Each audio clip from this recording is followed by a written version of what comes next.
ক্রীড়া মন্ত্রণালয়ের দুর্নীতি ও অব্যবস্থাপনার বিরুদ্ধে পদক্ষেপ নেওয়ার কথা জানিয়েছেন যুব ও ক্রীড়া মন্ত্রণালয়ের উপদেষ্টা অধ্যাপক ডক্টর আসিফ নজরুল। তিনি বলেন, ঢাকার বাইরে স্থানীয় পর্যায়ে ক্রীড়া কার্যক্রমের গতি আনাকে অগ্রাধিকার দিয়ে কাজ করা হবে। সচিবালয়ে নিজ দপ্তরে যোগ দিয়ে কথা বলেন তিনি আরও বলেন, সদ্য বিদায়ী উপদেষ্টা আসিফ মাহমুদ সজীব ভূঁইয়ার উদ্যোগ নেওয়া কাজের ধারাবাহিকতা এগিয়ে নেওয়া হবে।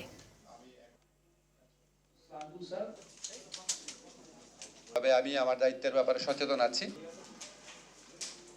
একটা হচ্ছে, যদি কোনো রকম দুর্নীতি বা অনিয়ম বিরোধী কোনো পদক্ষেপ নেওয়ার স্কোপ থাকে তাহলে সেটা নিব। আর হচ্ছে ঢাকার বাইরে, বিশেষ করে যে আমি সবসময় ঢাকার বাইরে গেলে অন্য মন্ত্রণালয়ের দায়িত্ব নিয়ে শুনতাম, তো ওখানে খেলাধুলা খুব করুণ অবস্থা, আমরা তো সব ঢাকা কেন্দ্রিক হয়ে গেছি। ঢাকার বাইরে যে স্টেডিয়ামগুলো আছে, তারপর আপনার বিভিন্ন আমাদের মন্ত্রণালয়ের বিভিন্ন অফিস আছে, সেগুলিকে কীভাবে অ্যাক্টিভেট করা যায় সেটা চেষ্টা করব।